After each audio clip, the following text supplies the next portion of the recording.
Hey friends, welcome back.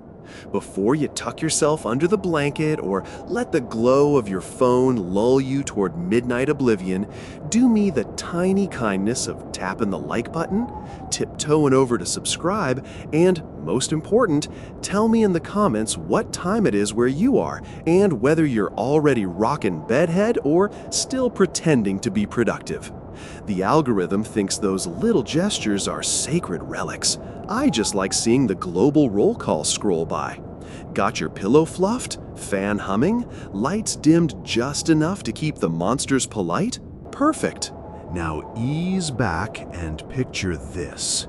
You, yes you, standing in the drafty corridors of an 18th century palace, holding the fate of royal vanity in your trembling, calloused fingers. You're not a knight, a bard, or even the quirky court jester. Nope, you're the royal wig maker, artisan of powdered illusions, architect of other people's hair confidence. And your workday already sucks.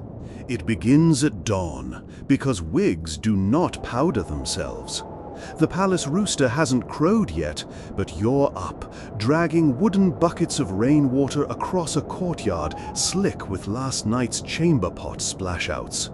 You need the cleanest possible rinse for the horsehair waiting on your bench. Royal scalps may be scabby, dandruff snowy, and occasionally riddled with suspicious welts, but the wig they wear must gleam like moonlit parchment under 1,000 chandeliers. So you slosh and scrub while your breath ghosts in the cold. You've got chilblains on every knuckle, but if you complain, the groom of the backstairs will casually remind you that your predecessor lost 2 fingers to frostbite and still finished the Queen's wedding coiffure. Once the hair is washed, you haul the damp, tangled skeins inside to dry. Not near the hearth, too smoky, and not by the draft, mildew risk. Instead, you perch them on wooden racks in the corridor known as the Duke's Wind, a passage that channels every icy gust straight off the Thames. Perfect for drying, terrible for joints. By the time you're done, your wrists ache like rusty hinges, and you still haven't had breakfast. Porridge? Only after you pulverize 3 pounds of chalk into the finest powder and filter it through linen so delicate it was probably once a baroness's handkerchief. The powder sluices through, coating your lungs even before it coats the hair. You cough like a fireplace bellows, but quietly, because a single echo in these corridors can wake the royal baby. And if the baby wakes, the nurse wakes. And if the nurse wakes, she screams at you. And if she screams at you, everyone decides you're the reason His Tiny Highness is cranky. Wig makers carry more political liability than ministers of war. Next comes the stench. Subtle at first. A sour whiff of rotten eggs drifting from the jars of pomade. Pomade is the lifeblood of wig styling, a gooey mix of bear fat, mutton suet, and, when bears or sheep are scarce, whatever congealed in the palace kitchen's drip pan last night. You heat it over a candle until it melts into a glistening puddle that smells like a butcher's apron left in August sun. The scent will cling to your clothes, your hair, even your pillow. You no longer notice. Everyone else does. Maids hold sprigs of lavender to their noses when you shuffle past. Pages mutter "rotting yak" under their breath. But the Duke, Duchess, and especially His Majestic Baldness expect their curls to stay immaculate through sword practice, fox hunts, and 10-hour diplomatic banquets. Pomade is non-negotiable. Speaking of curls, you now reach for the curling irons, long metal tongs you've been warming in a brazier all morning. Too cool and you'll get limp, rebellious spirals. Too hot, and you'll sear a perfect inch-wide trench through hair that took 2 months to import from Italy. You test each iron on your own forearm, flinching as skin sizzles. The scalded stripes blend into a lattice of older scars, a wig maker's resume etched in flesh. When the hair is dry, powdered, greased, and curled, you stitch it onto the foundation. Linen laces for ladies, wireframes for men who want that heroic helmet of virtue silhouette. Needles jab your fingertips raw. A bead of blood breaks free, threatening a crimson smear on pure white horsehair. You pinch it off on your apron. The stain joins dozens of other faded blotches, each one a secret vow not to bleed on royalty. If you do, the wig is ruined, and the controller of the wardrobe will dock your wages so ruthlessly you'll be rinsing chamber pots for weeks to make up the loss. Just as you tie the final knot, a page bursts in. The king has advanced his schedule. Banquet moved up, ambassadors arriving early, wig needed immediately. You swallow panic, bow, and cradle the still steaming masterpiece like a newborn.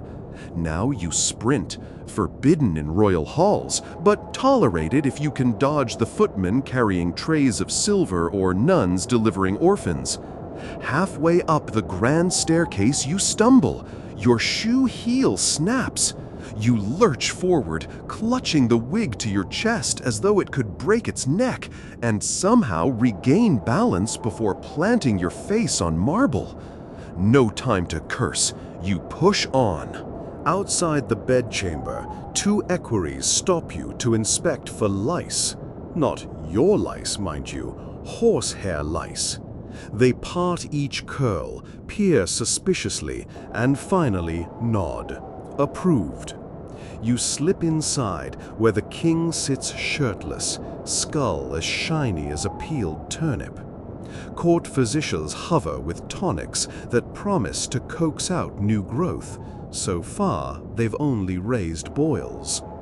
The king is irate, sweating, and late.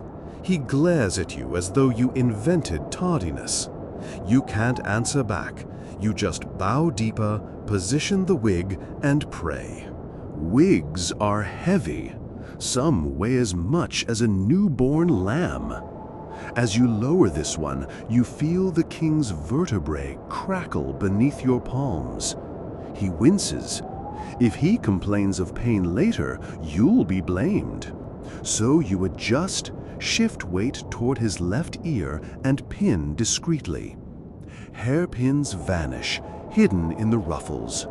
You dust extra powder to blur the seams, step back, and invite the Marquis of Mirror Holding to do his job. The king studies himself. A dreadful swallowing silence. Finally, he grunts, a satisfied pig sound. You're safe, for now. But your day is not over. You must circle through ladies in waiting, each demanding unique flourishes. Jeweled rosettes, miniature ships, even stuffed birds. You climb step stools, anchor waxed ribbons, and pretend you don't see the lice already crawling along Lady Fitz-something's nape. You repowder, recurl, and smile until your cheek muscles spasm. Between clients, you steal sips of watered beer to keep going because actual water is riddled with dysentery spirits. Lunch? A crust of bread dunked in leftover pomade heat because the kitchens are busy with swan pastries and have no patience for artisans. Afternoon brings fitting disasters. Humidity wilts curls into sad noodles. Candles leak hot tallow onto lace edges. You sprint for patch kits and more chalk, hacking lungs raw. Someone somewhere invented a wig garden where hairpieces rest on stands in lavender-scented closets, but That's for calm courts, not this one, where every hour is a masquerade rehearsal. Evening descends. The ballroom roars with violins and gossip. You stand in the shadows with a spare emergency wig on your arm, like a soldier with a spare musket. A countess sweeps by, silk whispering, and hisses, "Powder me, now!" You do, forming a white cloud that ghosts across chandeliers. The Duke of Something sneezes violently. He's powder sensitive and glares daggers. You mouth pardon, though none is heard above the music. Midnight. Revels end. Wigs return in states of disrepair. Smeared rouge, feathers drooping like wounded cranes, ribbons soaked in champagne. You collect them, label each according to secret codes only you understand, and haul them back to your workshop. Tomorrow, you will detangle the carnage, rinse out sweat rings, and start anew. Finally, at 2 in the morning, you trudge to your garret room under the eaves, up 5 flights, past gargoyles so close you swear they breathe. You collapse on straw. Your hair, once dark, is ghost white from powder and stress. Your lungs rattle. But you must not sleep too deeply. If a midnight fire breaks out, servants fetch torch-bearing wig makers first, because you are skilled at salvaging valuables and your calloused hands don't fear heat. Before your eyelids sink, you remember the pay. Barely enough to rent this garret and buy second-hand stockings. Yet quitting is impossible. Your apprentice bond is signed in ink, sealed with a wax stamp the size of your thumb, and breaking it means debtor's prison. So you whisper a prayer to whatever saint watches over people who staple dead hair to the heads of the living. Maybe there isn't one. Your candle gutters. Wax drips onto the ledger where tomorrow's orders are scrawled. 3 periwigs, 2 full bottoms, 1 tête de mouton with silver dust. You sigh. Somewhere below, the king snores like an ox. Your work holding firm. Small victory. Your knuckles crack like old floorboards when you wake, and the first sensation is the smell, stale pomade mixed with mouse droppings, and the unmistakable tang of candle smoke that never truly leaves the rafters. You roll from your straw pallet, brush powdered horsehair off your sleeves, and pull on yesterday's breeches, still stiff where starch met sweat. No time for stretching. The bell for matins tolls below, warning every servant in the palace that sunrise paperwork is already overdue. You, however, have a different summons. The royal hair ledger lies on your work table, pages fluttering in the draft as if impatient to accuse you of slowness. Before you can read the day's orders, a scrawny kitchen boy bursts through your garret door, eyes wide, clutching a lumpy burlap sack. "For you," he wheezes, then vanishes like a guilty thought. You untie the twine, and a cascade of greasy, tangled clumps spills out. Yesterday's casualties from the ballroom floor. Someone swept the debris together and decided it belonged to you. In the palace, every mess with a hint of keratin is the wig maker's problem. You fish out a broken hairpin shaped like a dolphin. That'll be Lady Selby's. She commissions marine life for all her coiffures. And a feather bent at grotesque angles. Useful? Probably not. Still, you pocket the pin. Nothing wasted. You descend the stairwell, joints shrieking, and head for the servants' courtyard, where a wooden tub waits, catching rainwater from a makeshift spout. The night storm was generous. The tub is nearly brimming. You ladle icy water into a copper kettle for boiling, lice treatment for the recycled hair. Steam rises, turning the courtyard into a witch's cauldron scene. 2 laundresses pass by, arms loaded with sheets, giggling at last night's gossip. Apparently, a duke's wig came loose while he bowed, flipping forward like a furry guillotine blade. Everyone laughed, except, of course, you, because repairs will show up on your bench before noon. Back in the workshop, you stoke a coal brazier, then pin soggy curls to a rack beside it. The coal smoke clings to everything, giving future wigs a faint fireplace aroma. Better than bear fat, you decide. And definitely better than the new experimental fixative the apothecary delivered last week. Some concoction of resin and spirits that smelled like turpentine-marinated toad. It held curls impressively until the fumes made the Duchess faint during Mass. You still haven't lived that down. A rap on the lintel, sharp as a firing pin. The keeper of the privy purse strides in, velvet doublet billowing, ledger under arm. He doesn't greet you, he announces. His Majesty intends to ride to Richmond by noon. He requires a traveling peruke, lighter weight, tied for wind. You bow so low your spine pops. Additionally, he continues, the princess desires matching ringlets for her pug. You hesitate. Dog wigs are tricky. They shed faster than powder sticks. The keeper pauses just long enough to make the silence menacing, then adds, and the queen insists upon saffron tinting for the banquet tonight. Subtle, not vulgar. With that, he sweeps out, leaving the soot in your lungs to settle alongside dread. Traveling wig first. You choose Spanish horsehair for elasticity and start combing, each stroke wrestling knots that could anchor ships. To make it light, you must ventilate, hand knot individual hairs onto a lace net. The hook needle is slender as a fishbone, your eyes blurry from smoke and fatigue, but speed is everything.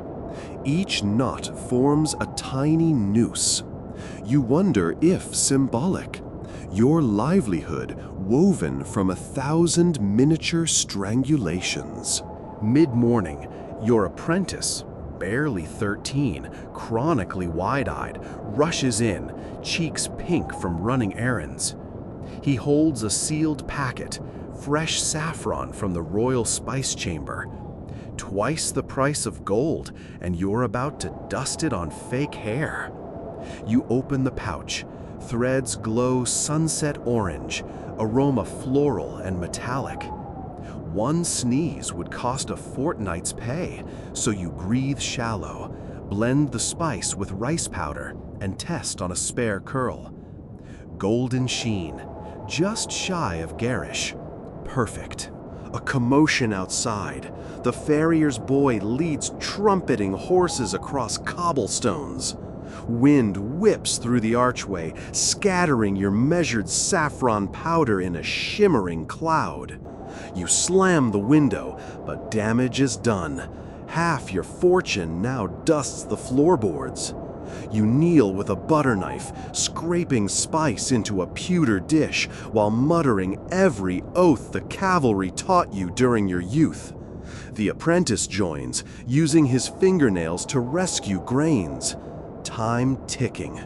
You'll need to bulk out the mixture with stale flour and pray no one notices. When the traveling peruke is finally knotted, powdered, and ribbon-tied, you dash to the stables where the king mounts a white charger. You offer the wig like a consecrated host.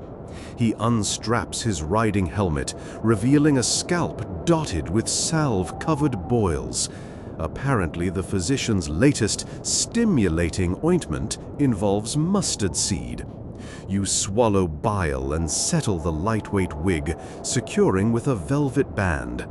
The king snaps his helmet down, claps your shoulder hard enough to bruise. Royal approval delivered like a punch. He gallops off. You sag with relief until you notice the band slipped, exposing a swatch of red scalp. Too late. You'll find out tonight whether anyone mentioned it at court. Noon bell. The princess's pug arrives, carried in a silk pillow by 2 footmen who despise each other and the dog equally. The animal snarls, snorts, and, wonderful, pees on your apron. You grit teeth and fetch a tiny wig stitched earlier from scraps. Soft lamb's wool curled around a miniature wire hoop finished with a pink satin bow. The pug looks like a grumpy cherub. The princess coos. You earn a rare smile. One small victory. But afternoon brings disaster. Word spreads that a rival court has debuted wigs scented with imported jasmine oil. The queen, always jealous of foreign fashions, wants her saffron peruke upgraded immediately. Jasmine costs more than saffron. You have none. The apothecary is out. Your apprentice, trying to help, suggests crushing dried rose petals. Roses aren't jasmine, but if you blend rose with a few drops of clove, perhaps the aroma passes as exotic? You gamble and mix a potion, steeping petals in warmed brandy, straining through linen, then misting it over the queen's wig. The result is interesting. Floral, yes, but the clove rides high, smelling faintly of spiced ham. You hope palace noses are congested from autumn chill. Before dinner, you deliver the gilded saffron rose wig to the queen's dressing chamber. Her ladies swarm, pinching fabric, judging you with hawk eyes. The queen sits before a mirror taller than a bishop, hairless scalp gleaming. One lady wears gloves, not for style, but to avoid transferring lice. You bow, present, and proceed to fit. The wig looks luminous under candlelight, a sunrise halo fit for propaganda portraits. You step back. The queen inhales, nostrils flaring. "What fragrance is this?" she asks. You freeze. A lady replies, "Jasmine, your grace," because she assumes you did your job. The queen hums approval. Crisis averted until dinner, when hot candelabras will amplify every scent. You'll discover then whether clove and rose hold the deception. Exhausted, you hobble to the servants' hall, hoping for stew. Instead, you're summoned again. The duke, whose wig decapitated him last night, demands emergency reinforcement stitching. You fetch silver thread and malignant needles. By orange torchlight, you sew extra ties into the peruke's lining, listening to the Duke complain about his receding hairline, the weather, and the embarrassing wig flip that made him the butt of jokes. He orders you to guarantee it sticks like barnacles on a hull. You nod, though barnacles still fall off ships eventually. Evening banquet. You lurk in niches, sniffing the air each time the queen passes. Miracle, the spiced ham jasmine passes muster. But another problem arises. Ambient heat melts pomade, causing curls to droop. You discreetly pat repairs on heads as nobles waltz. If you're caught touching their hair mid-dance, etiquette declares you invisible, a living piece of scenery. You glide in, fluff, vanish. Hours later, feet blistered, you return to your garret carrying 15 wigs that smell of sweat, gravy, and intrigue. You boil water, add vinegar, and submerge wigs overnight to dissolve powder residue. While they soak, you scrub combs with lye, scour brushes with pumice, and wipe tables until the wood grain disappears beneath chalk. Finally, candle guttering low, you record disasters and triumphs in the ledger. You note that half the saffron went missing, blame wind, that clove can fake jasmine in a pinch, and that dog wigs require waterproof ribbon. At last, sleep, if you can call it that. You collapse still clothed, dreams filled with dancing wigs chasing you through smoke. Tomorrow brings fresh torments. Rumors of sugar paste hair sculptures imported from Versailles, and a mysterious rash spreading beneath noble sideburns. You, dear friend, will be blamed for both. The hallway outside the wig room smells like boiled vinegar and broken promises, and you're sprint shuffling through it because you've just been told the Prince Regent's hunting party is returning early, with rain-flattened coiffures that look like drowned stoats, and their wigs must be resurrected before the State Council convenes in 3 hours. You clutch a wicker basket of damp perukes that drip onto your shoes, leaving snail trails across the tiles. Every slap of wet horsehair against your thigh feels like an accusation. You weren't ready. You should have prepared extra stock. You should have prayed harder to Saint Medard, patron of bad weather.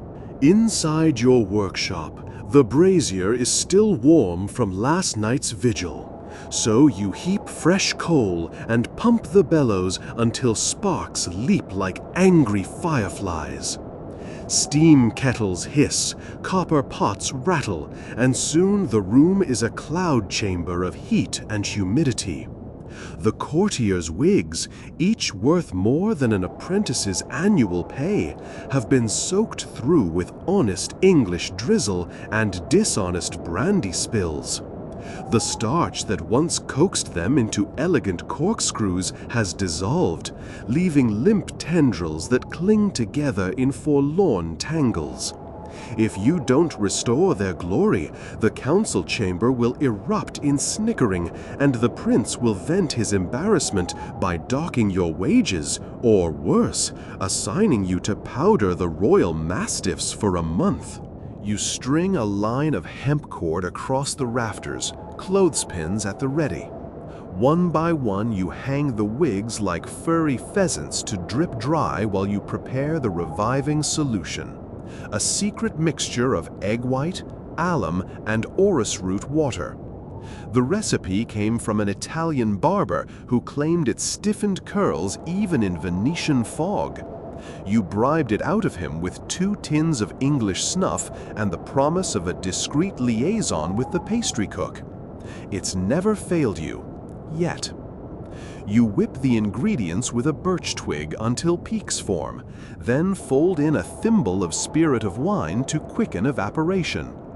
The scent that rises, floral, faintly sour, lets you pretend for a moment that the palace isn't rotting beneath guilt. As you brush the foam through the first wig, your apprentice bursts in, face flushed, hands fluttering with panic. "The Lord Chancellor's valet says his lordship discovered mites in his queue," he gasps, blames the powder. He demands a guaranteed parasite remedy before he threads a single curl through his ribbon. You close your eyes and count to 4. The number of times you've vowed this month to quit and join your cousin's cooperage.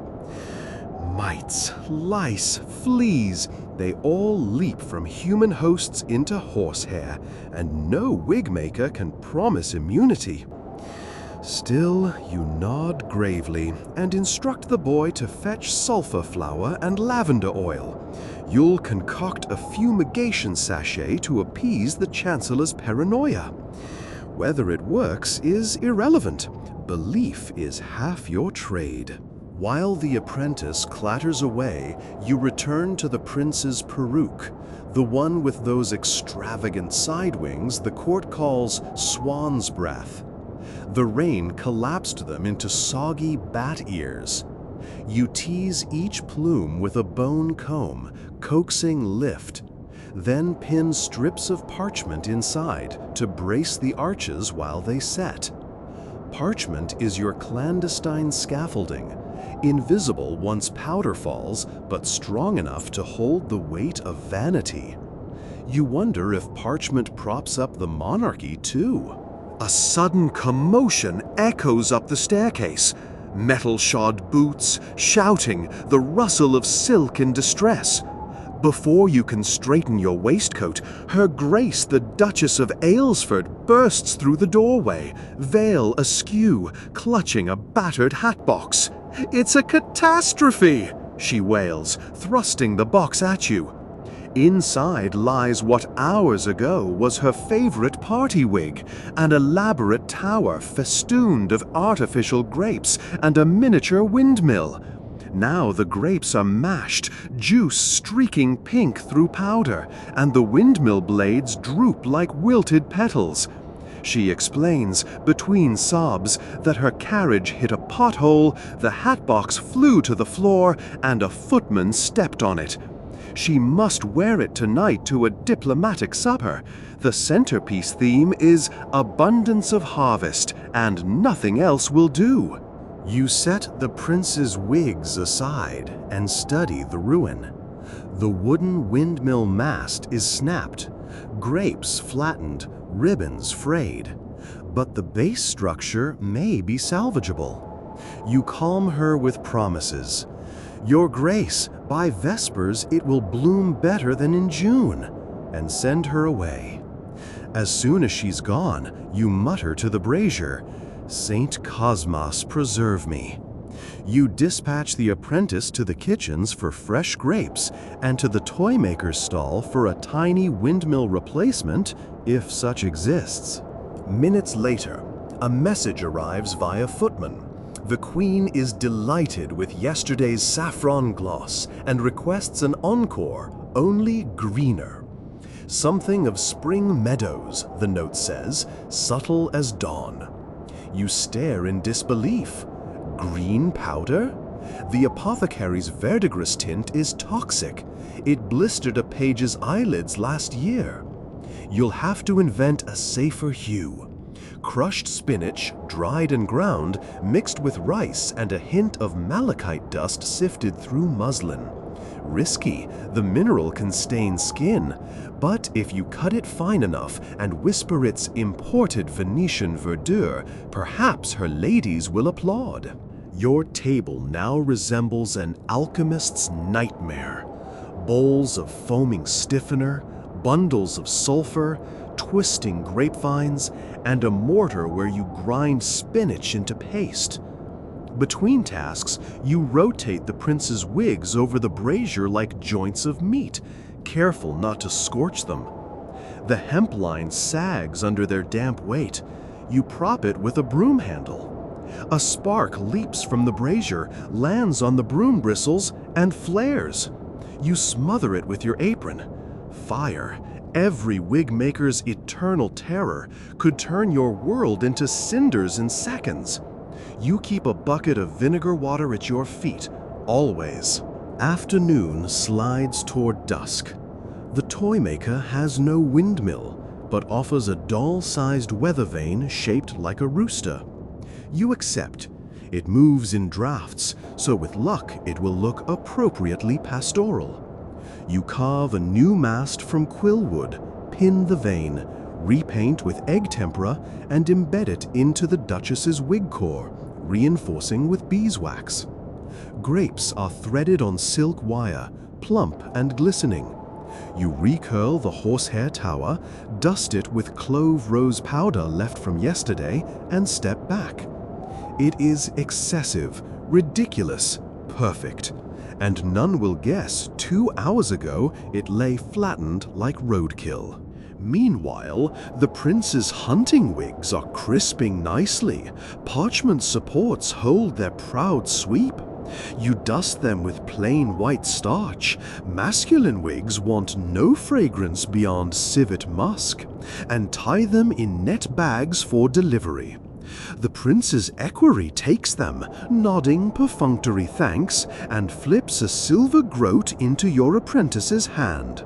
The boy beams. You pat his shoulder, then send him to place the chancellor's mite sachet, sulphur, lavender, and a dash of camphor, in the noble's dressing room, pinned discreetly beneath the lining.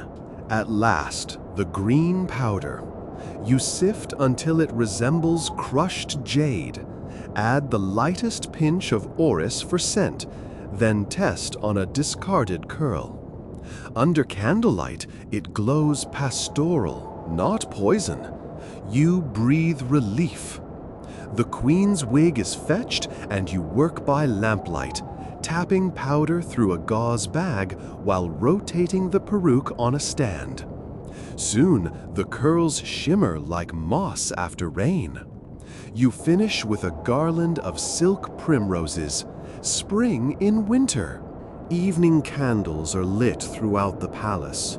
Corridors flicker gold. You, smelling of sulphur and rosemary, carry boxed masterpieces down marble halls where courtiers gossip in satellite clusters. You deliver the Duchess's harvest tower to her maid. She gasps, curtsies, and tips you a guinea, an unheard of generosity. You hide the coin before witnesses can resent it. The Queen's chamber is next. You bow, present the green vision. Her eyes widen, pupils reflecting candlelight. Enchanted, she whispers. Like Versailles, but better. Compliment or trap, you dare not ponder. Her ladies murmur approval. One sniffs and says, "Is that a breath of meadow mint I detect?" You smile, let them invent aromas. Tasks complete, you retire, or try. A page intercepts you, crisis in the council antechamber. The prince's newly restored peruke, jammed under a hot helmet, is shedding starch flakes onto the velvet carpet, resembling castrated snow. The council chamber attendants are scandalized. You grab a soft brush and race upstairs, kneel behind the prince's chair while ministers drone about tariffs and discreetly risk powder drifts into your cuff. Every eye notes your presence, no tongue dares speak. You are both invisible and indispensable, the ghost that maintains illusions. Council adjourns. The prince rises, wig intact. He offers a grudging, "Well done," which in royal dialect equals rapturous praise. You sag inside. Midnight tolls before you stumble back to your garret. The room stinks of boiled horsehair and your own exhaustion. As you scrub wine stains from your thumbs, you tally the day. 2 triumphs, 1 near fire, 0 lords fainted, and only minor scalp blister possibilities. Not bad. You dip quill into ink and record new wisdom in the ledger.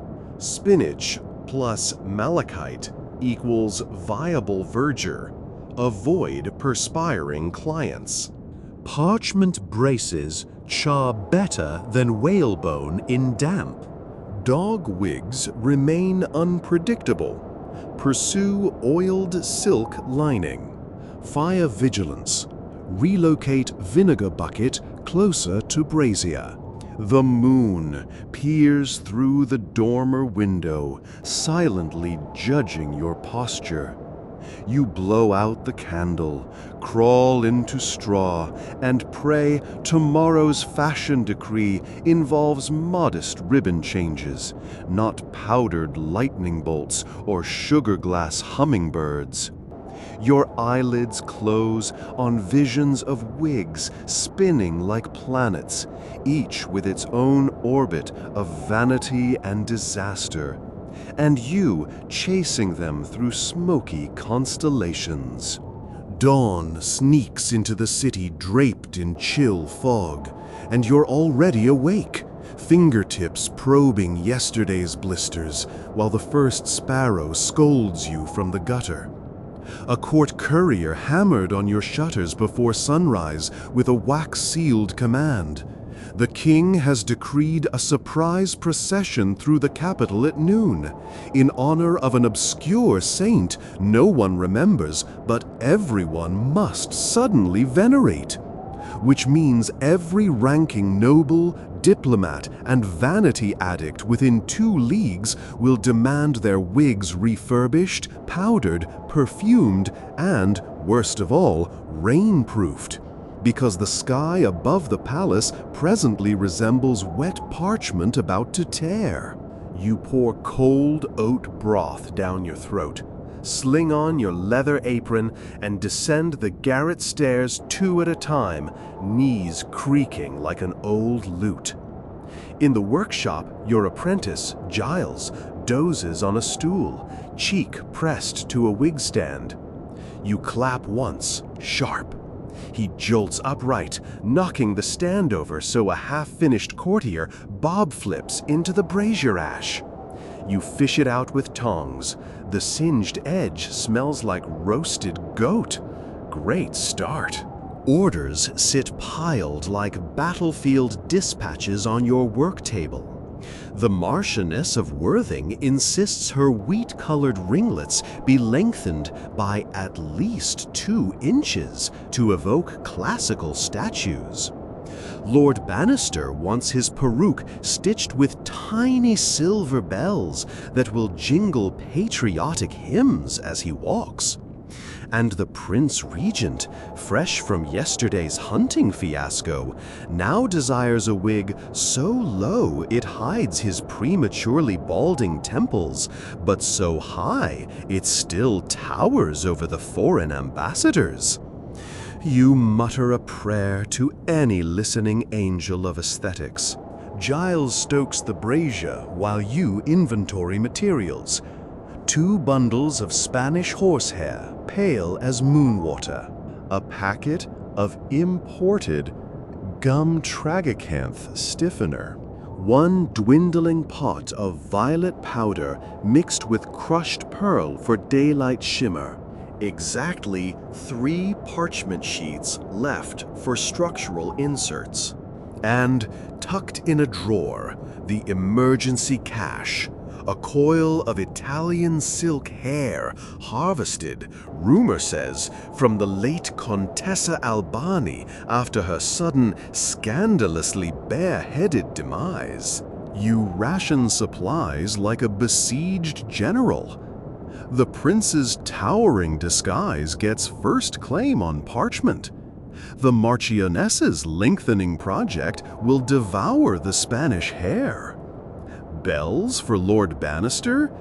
You delegate to Giles and hope he still remembers basic needlework. Wind rattles the shutters. You glance upward. Rain will fall soon, no doubt. Moisture is powdered wig's eternal nemesis. You pull out your experimental hydrophobic glaze, equal parts beeswax, shellac, and the faintest kiss of turpentine, then thin it with warm spirit of wine. Brush it onto a practice curl. The shine is respectable, and droplets bead on contact. Success, theoretically. But will it smell of paint thinner under the king's nose? No time for second thoughts.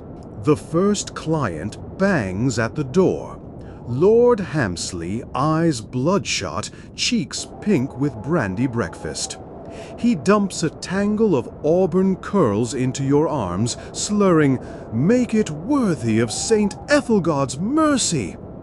You smile professionally, though you suspect Ethelgod himself never wore such flamboyant side swirls.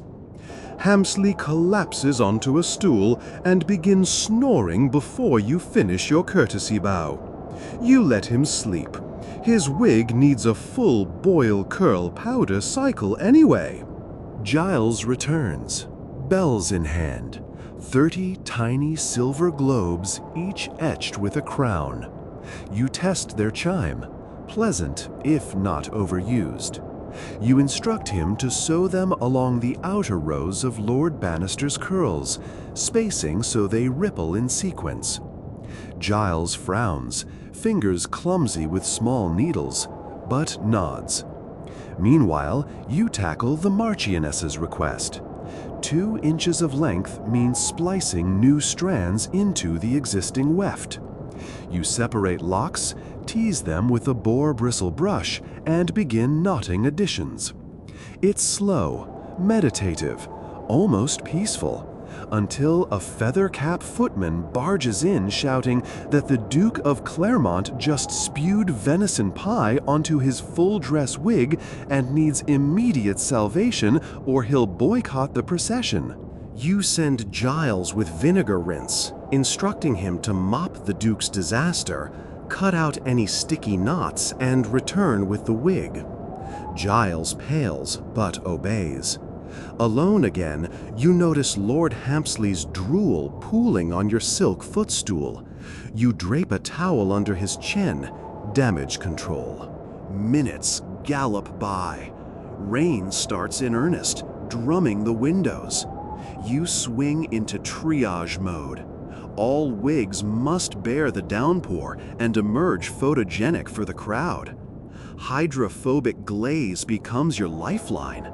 You coat each peruke in turn, buffing with soft cloth until sheen resembles natural hair sheen, not lacquer. The workshop air now reeks of alcohol and beeswax. You throw open the vent grate, letting in damp chill. Giles returns with a soggy, pie-stained monstrosity. The Duke's wig smells like gravy. You gag, then dump it into a basin of lavender water spiked with vinegar. While it soaks, you wrangle Hampsley's curls onto a wooden block, steam them, wrap in parchment rollers, and secure with heated tongs. The prince's tower waits on the stand, still bare. You fetch the Italian silk coil, rare, lustrous, and begin weaving it into the front hairline to mask thinning. Each stitch through the lace foundation feels like sewing secrets into flags. 10:30. 2 hours until procession. Giles finishes the bell stitching. You test shakes. Musical, delightful. You nod approval. Dust the bells lightly with rice powder so they glint, not glare. Lord Bannister himself arrives, spats splattered with mud, to pick it up. He twirls before the mirror, head bobbing so the bells jingle. His grin spreads. He flips a shilling to Giles and marches out humming. One victory. But triumph is fleeting. A palace page bursts in. Her Majesty's lady-in-waiting. Someone accused her wig of smelling like turpentine. You swallow. That would be your glaze. The Queen now demands assurance her own peruke won't smell barnyard bitter in the rain. You dispatch a vial of rose-water-infused spirit with a note. A fresh mist will banish all trace, your humble servant guarantees. You sign with elaborate flourish. Damage containment. Hampsley wakes, belches, and asks if his wig is saintly yet. You peel the parchment rollers, reveal crisp auburn swirls. He beams, pays half what he owes, and staggers off. You know better than to chase coins. He'll forget the balance by dusk. Duke Clermont's venison incident wig emerges from lavender bath, revitalized but limp. You pump extra stiffener, blow dry with bellows, set quick curls, glaze sparingly, then scent with powdered ambergris to mask any lingering meat perfume. Giles ferries it away seconds before the ministry heralds call carriages to line up. The prince's tower demands final touches. Small ostrich plume inserted at the apex for swagger. Braided silk ribbon band in royal blue. Discreet parchment bracing inside crown. You powder it white as mountain snow. Breathe a prayer and seal with glaze. Noon bells begin tolling. The prince's valet barges in, frantic, seizes the wig and darts off without a word. You slump, heartbeat drumming louder than bells. But no rest. Another courier. The Marchioness's new length is perfect, she says. But now her sister, Lady Prudence, wants identical grandeur, or she'll feign illness. With procession minutes away, impossible. You scribble apology, cite drought of premium horsehair, promise post-procession appointment. Some egos must wait. The rain slackens as carriages roll past your window. You peer out. Umbrellas bloom like ink blots above plumed hats. Through glass you spot the prince, wig towering majestically, plume unflappable. Success glows in your chest. You finally sit, dunk stale bread in cooling tea, but muscles refuse calm. The day's crises have only paused. Evening revel will spawn fresh wig drama. Adrenaline still surges, so you tidy benches, strain leftover glaze into a jar, label version rainproof #2. Giles sweeps hair clippings into baskets for reuse as filler. A wig maker wastes nothing. Late afternoon, the procession returns. Crowds cheering despite drizzle. Courtiers spill into your workshop for post-parade emergencies. Damp fringes, bells tangled, powder streaks where rain carved gullies. You triage again, but pressure subsides. They're intoxicated on public adoration and spiced wine handed out in the plaza. Repairs are minor. Near twilight, the prince's valet arrives bearing a sealed envelope. You fear complaint, open with trembling. Inside, a single white card embossed with royal crest and 4 words, "Your art weathered glory." No payment enclosed, of course, but praise enough to buffer your reputation for months. You tuck it inside ledger. Night falls. Giles snores in corner hammock. You stay up, mixing an experimental lilac powder. Tomorrow, rumors will circulate of April Bloom's wig fashion, and you intend to be ready. As you grind petals under mortar, candlelight throws tiny blue sparks of mica. You imagine every duke and dowager shimmering lilac, palace corridors perfumed like orchards. You smile, less out of joy, more in defiance of exhaustion. Torchlight trembles across the workshop rafters as a new crisis barges through the door. Quite literally, because the door doesn't so much open as surrender beneath the fist of Madame de la Croix's hulking footman. He heaves a trunk the size of a coffin onto your tiles, then retreats, leaving rain footprints and the scent of horse sweat hanging in the air. The trunk lid lifts with a theatrical groan, and out spills a cascade of blonde curls matted with sticky crimson. Wine, you hope, though the iron tang disagrees. Giles gags. You pinch the bridge of your nose. The masquerade ball is less than 4 hours away. No greeting, no apology. Madam's lady's maid, eyes swollen from crying, rattles off the calamity. During the Saints' Day banquet, a scorned suitor pitched a flagon of mulled claret across the grand salon, missing Madame's velvet bodice, but baptizing her prized sunset halo wig. That was scandal enough. Then the scullions tried blotting it with salt, raw eggs, and finally, because kitchens are infinite with bad ideas, hot goose fat. The result now glistens like a battlefield relic. Corkscrew curls congealed into greasy ropes streaked burgundy. You heft a lock with gloved fingers. It squelches.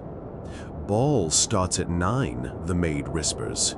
If she must appear bareheaded, she'll have my hide. You nod absently, already mapping triage. Alcohol bath to break the fat, alkaline rinse to cut the yolk, pickling salt to lift the wine stain, and a miracle to finish. Giles fetches copper basin. You pour in 2 bottles of cheap brandy, only solvent strong enough in stock, then submerge the wig. Sickly maroon swirls cloud the liquor. While it soaks, new parchment orders slide under the door like guilty letters. You scoop them. 3 duchesses want miniature Dardens woven into coiffures. Topiary hedges of horsehair, silk roses, even toy fountains puffing scented steam. Fashion is a fever, and you are expected to pace it. But first, Madame's halo. You heat irons while brandy works. Steam rises, perfuming the room as though a tavern caught fire. You fish the wig out, pat it on linen, inspect strands. Wine mostly gone, fat dissolved, color salvageable. Now restructure curls, each lock wrapped around porcelain roller, dried by brazier breeze. Patience is currency. You spend it like a miser. Meanwhile, Giles experiments on the garden wigs. He threads tiny wire arches through brunette tresses, anchoring silk leaves with pinheads. One wig now sprouts a hedge maze. You warn him, keep weight balanced, or the wearer will walk listing like a ship in storm. He salutes, eyes bloodshot but determined. Madame's curls dry into brittle glory. Time for aromatic resurrection. You drizzle amber resin dissolved in lavender spirit. Brush through until strands glisten meadow soft. Then the pièce de résistance. Sunrise dust, a secret blend of crushed marigold petals, powdered mother of pearl, and a breath of cinnabar for warmth. Under candlelight, the wig glows like dawn over vineyards, perfect redemption. You box it in perfumed tissue. The maid claps muted thanks and vanishes. Barely a heartbeat later, Lord Vercourt limps in, clutching his scalp. He whispers, mortified. Lice. The word alone makes Giles scratch. You usher Vercourt behind a privacy screen, inspect his wig. Infestation indeed. Tiny black specks marching like soldiers. You refuse to contaminate the workshop. Instead, you hand him a flask of cedar tar spirits and send him to the courtyard brazier with instructions to burn the offending peruke. Then you draft an order for a fresh wig, priority dawn. Rain has ceased, replaced by raw wind that rattles shutters. You crack a window to vent tarred perfume and catch echoes of distant carriages. Time bleeds. Garden Wig's progress. Duchess Elowen's fountain fantasy now stands atop a powdered mound, its silver thimble fountain powered by squeezed musk-scented water dropper hidden beneath. You rig a reed capillary that wicks moisture slowly so droplets arch, shimmer, vanish before dripping into lace. Risky, but spectacular. Hunger pinches. You gnaw dry fig, wash with cold tea. Giles dozes standing, needle mid-stitch. You prod him. Rose arbor next. He sighs but obeys. A courier arrives with a velvet pouch. Payment from Lord Bannister, 20 silver nobles, and a note. Bells still jingling. Small mercies. An hour before the ball, final fittings commence. The duchesses arrive flanked by maids. Elowen squeals when her fountain wig mists her veil. You blot droplets, assure her it's charming. Duchess Merbury's hedge maze wig sits steady after you anchor it with silk ribbons disguised as vines. Third Duchess, Lady Hythe, demands her wig, planted with porcelain songbirds, tweet on cue. You've hidden a page boy behind curtains with a reed whistle. Demonstration succeeds, she departs thrilled. Ball deadline met. Crisis averted until palace guard pounds the door. The queen herself requests urgent counsel. Her newly glazed peruke, your recipe, survived the rain, but now feels stiff as carpentry. She desires suppleness without losing the weather shield.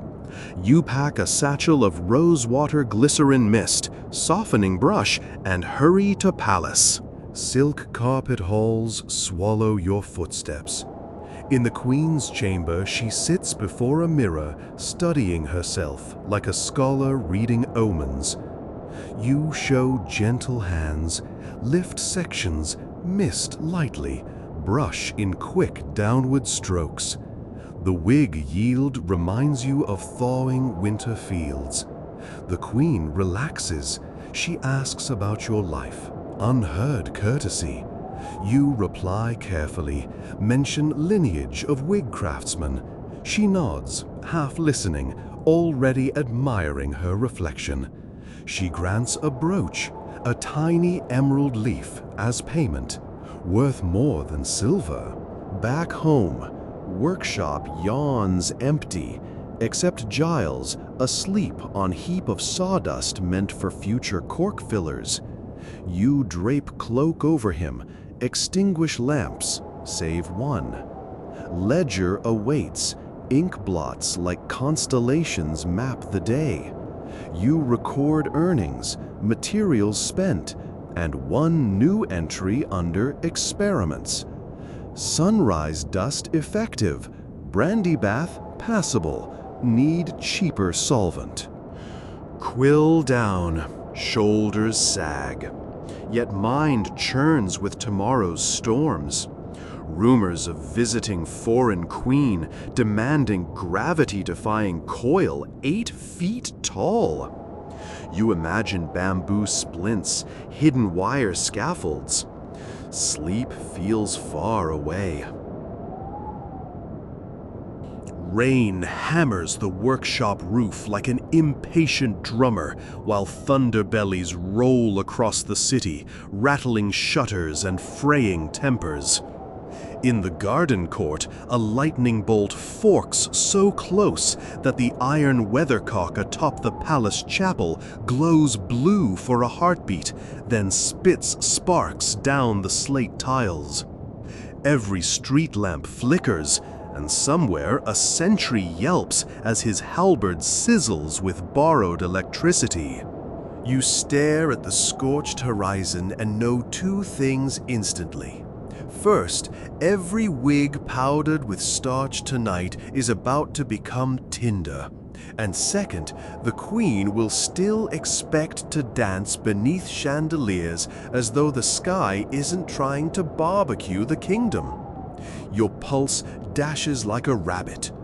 Giles, half awake, mutters, "At least lightning's cheaper than candelabras," before staggering to brace the doors with a broom handle in case the wind decides to join the party. An urgent knock raps in triplets, royal code for drop everything. You unbolt the door, admitting Lady Seraphine, water streaming from her cloak, eyes sparking like flint. "Disaster!" she breathes, tossing a tattered newspaper toward your brazier. The front page screams in blocky print. Brand new palace lightning rods, delayed. Contractor fled. Below that, a smaller headline. Masquerade to proceed, rain or meteor shower, says Queen. Seraphine wipes rain from her lips. Her Majesty discovered that powder ignites if struck. She wants storm-proof sophistication this very hour. She produces a slender glass ampule, corked and sealed with wax. Inside sloshes a cloudy silver serum. Alchemist's concoction. Brush it through every wig on the royal roster. It renders hair water-shedding, spark-resistant, and, she grimaces, highly flammable if mixed with traditional starch. In other words, you must strip every kernel of powder first. You glance at the queue of finished pieces. The garden maze, the fountain fantasy, the hedged arbor, each dusted top to toe with flower and iris root. Removing the powder means dismantling hours of architecture. The storm howls. Time stares back, unblinking. You signal Giles. He drags buckets from the cellar, rainwater collected off copper gutters, soft and mineral-rich, a perfect rinse. Together you unpin ringlets, dunk masterpieces, swirl until white plumes dissolve into cloudy soup. The duchesses will shriek over drooping fountains, but survival outranks aesthetics. Next, you decant the alchemist's serum into a brass mister, adding a dash of bergamot oil to mask the tinny scent. Fine spray arcs over wet hair. Droplets bead, roll away, leaving strands with a subtle metallic gleam like moonlit steel. You recurl each lock around heated porcelain, coaxing shape back before the clock devours another minute. Meanwhile, Seraphine disseminates orders. Runners sprint palace corridors, collecting every powdered wig from nobles too panicked to object. Soon your shop overflows with damp, drooping monuments once destined for glory. You triage. Royals first, ambassadors second, anyone else can risk spontaneous combustion. Lightning forks again, closer. The brazier's flame gutters, sparks leap. You shove it aside, douse coals with ale to prevent accidents. Hot yeast fumes mingle with storm musk, and suddenly the workshop smells like a bakery pilfered by Thor. Giles invents a drying line strung over the rafters. Wigs dangle like storm clouds, dripping silvered water onto tin pans that clang with each drop. You whistle a working song to keep pace. Powder out, serum in, shape and pin, repeat again. Your fingers cramp. You ignore them. Mid-rush, the palace steward barrels through, face ashen. "The Duchess of Var," he wheezes. "She collapsed. Nerves. Needs smelling salts and a replacement wig in something soothing, perhaps lavender." You thrust a half-finished piece at Giles, barking instructions. Dye sachet of lavender blossoms, boiled in wine, mist lightly, no powder. He salutes with bleary eyes and sets to work. Hours spiral. The rain slackens to a hush like a held breath. You survey the army of re-engineered wigs. They shimmer like storm-lit mercury, yet feel featherlight. With Giles, you load crates onto a handcart, lash canvas over them, and sprint palaceward, wheels splashing through puddles. Inside the marble foyer, panicked nobles mill like drenched peacocks, their bare heads wrapped in shawls. You become salvation incarnate, distributing spark-proof coiffures, pinning them under candle sconces whose flames gutter but hold. When the queen emerges in her midnight mulberry crown, your earlier triumph now storm-hardened, gasps ripple across the hall. Lightning flashes through stained glass, catching in the flecks of cinnabar. Her hair glows like embers seen through rain.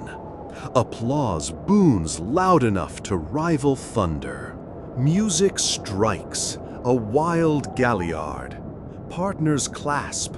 The queen beckons you aside, pressing a velvet pouch heavier than any yet.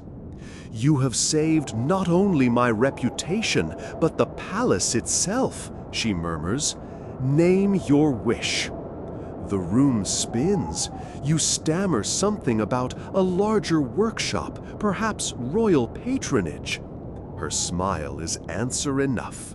As dancers whirl, you retreat to a balcony. Rain has ceased. Stars peek shyly.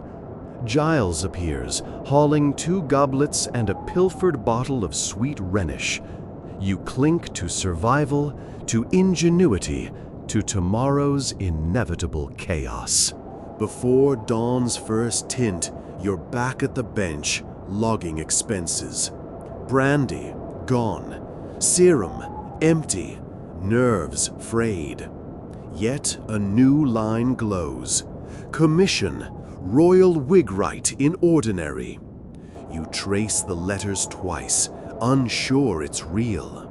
Silvery dawn creeps over the city rooftops, but sleep is still a rumor in your workshop. Candles gutter low in their brass cups, their wicks exhausted, puddling wax over ledgers and tailor's chalk. Your coat still smells like rain-soaked cobblestones mixed with cedar tar. Your throat rasps from a night of breathing singed starch. Yet, even before the church bells groan out the first hour, another crisis limps to your threshold, wearing spurs.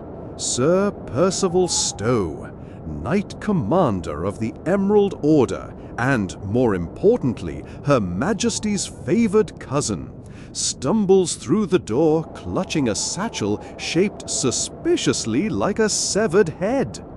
His breastplate is laced with soot, his once white doublet now splotched with something you choose to label mud for the sake of fragile sanity. Behind him, 2 squires drag a heavy chest emitting a dull metallic clank each time it jostles. Steam puffs off its seams as though the thing itself breathes. Coronation, Sir Percival croaks, voice frayed. Some lunatic, plans pyrotechnics atop the cathedral spire. The court decrees every wig worn inside must resist cinders.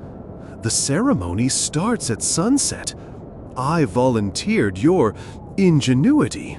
He unlatches the chest.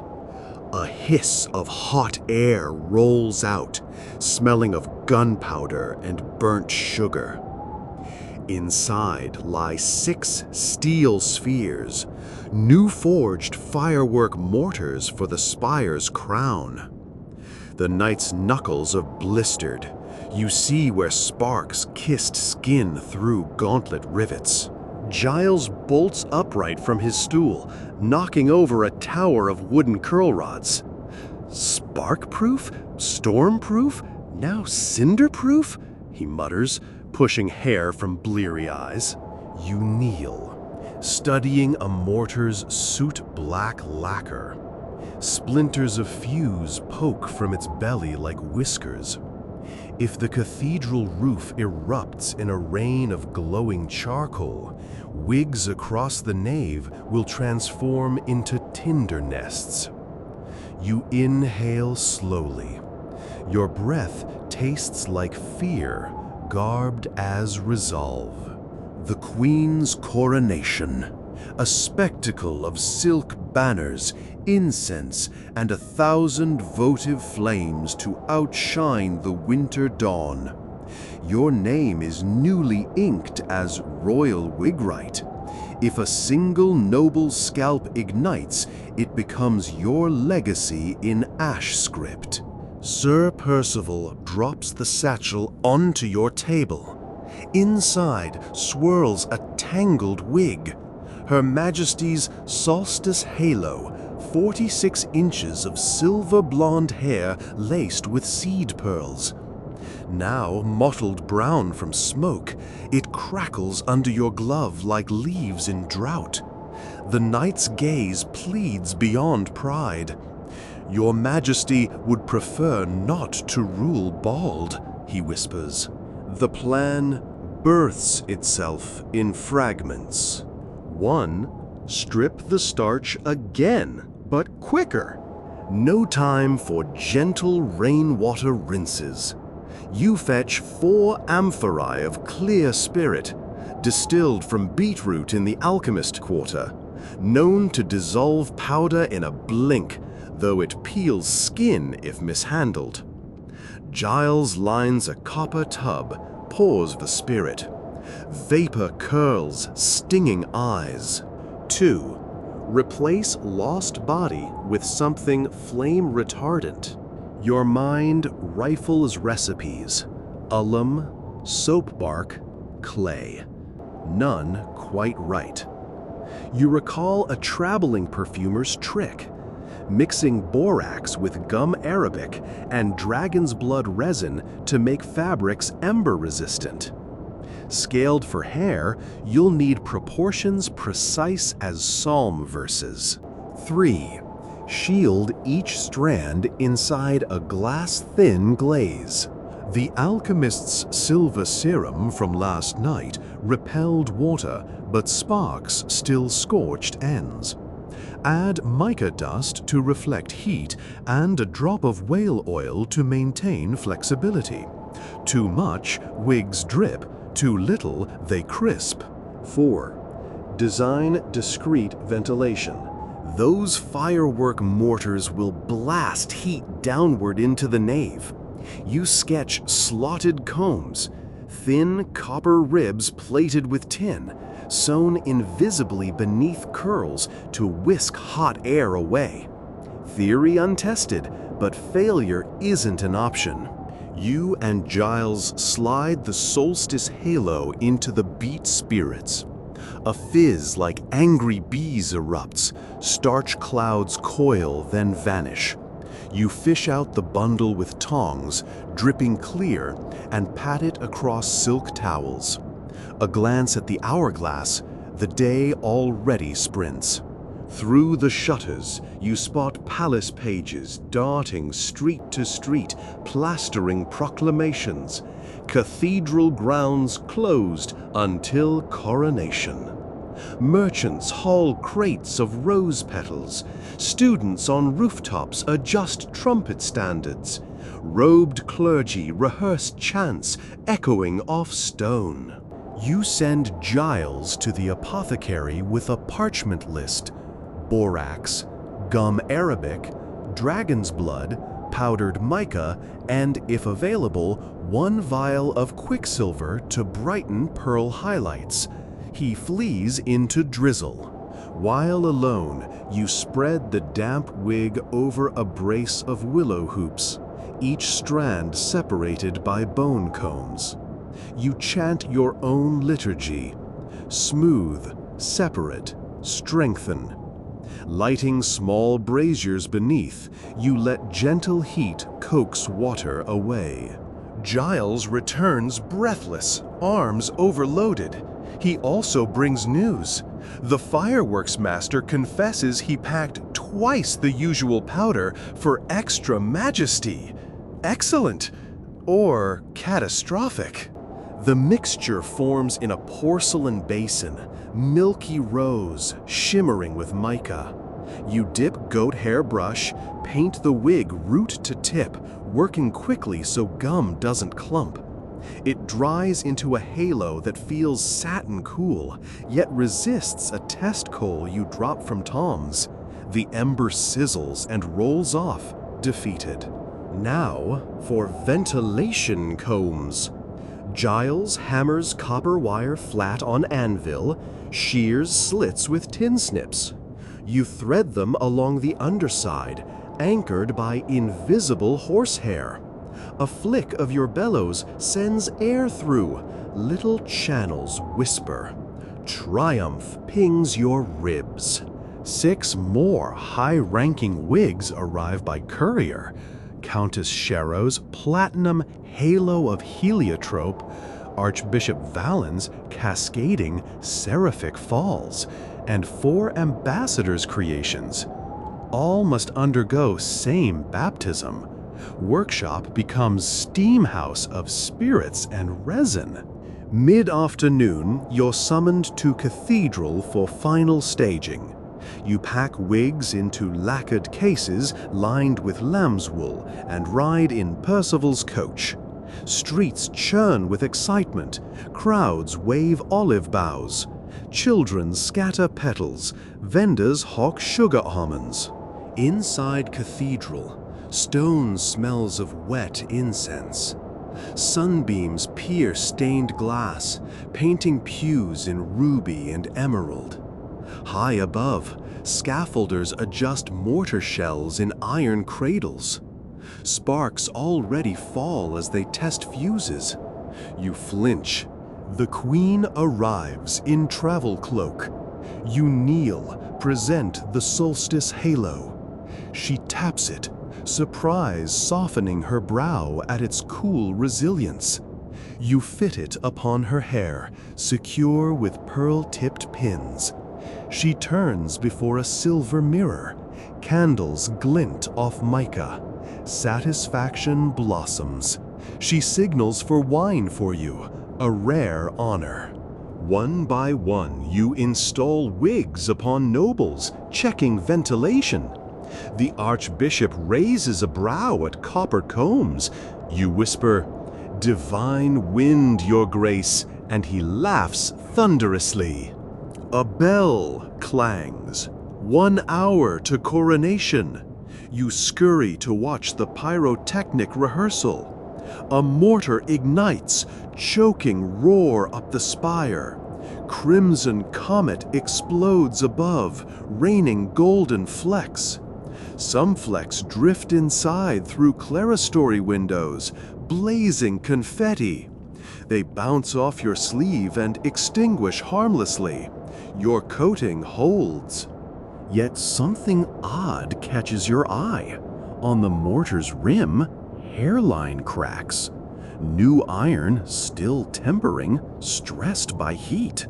An engineer prods with rod. Metal flakes. A second mortar could burst sideways during main event, hurling shards into choir stalls. You approach the fireworks master, but he shrugs. Time's up. Fuse is cut. Can't be replaced.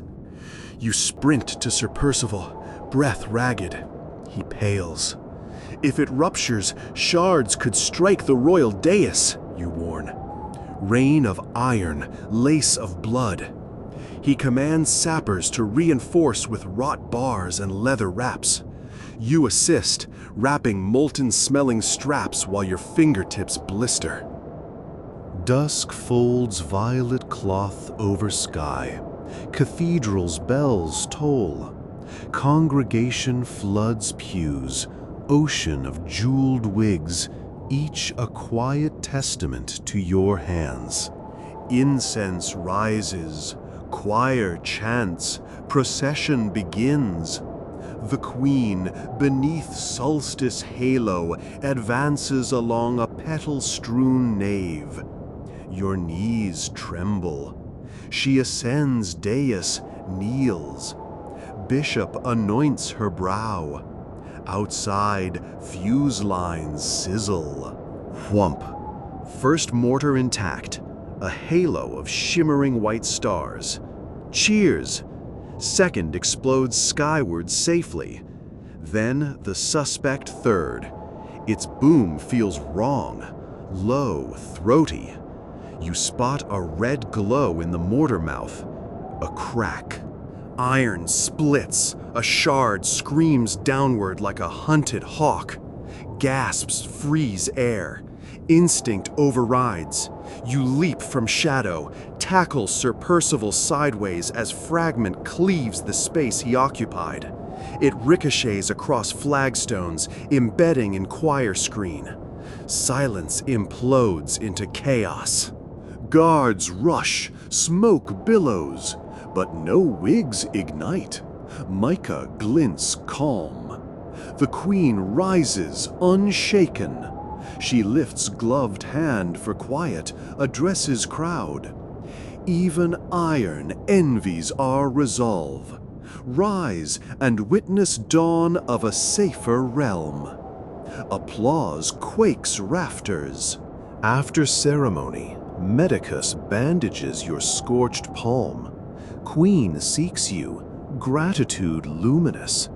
A crown of kingdoms is lighter, she says, because you bear such burdens unseen.